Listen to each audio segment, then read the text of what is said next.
kumakapit. Magtataka pa ba tayo kung bakit ang pangalan niya ay Lazaro? Ang ibig sabihin ng pangalang Lazaro sa wikang Hebreo ay, God is my helper.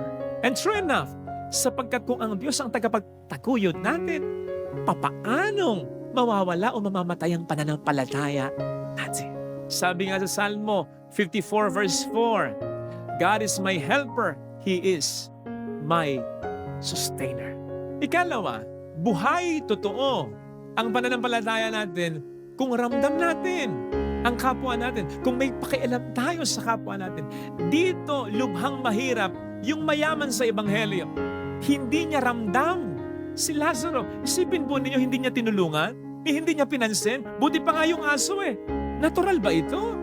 Kayo po ba, kung masarap yung kinakain ninyong pagkain at may nagugutom na tanghod ng tanghod sa inyo, mag-enjoy kayo sa pagkain ninyo?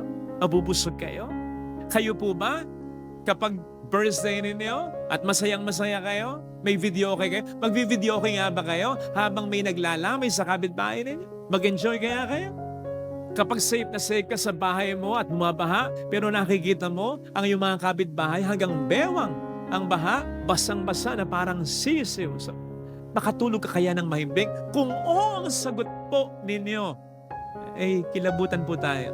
Sabi nga kung wala na tayong nararamdamang sakit, magtanong tayo kung buhay pa tayo. Pero kung hindi na natin nararamdaman ang sakit na dinaranas ng kapwa natin, magtanong na rin tayo kung tao pa ba tayo?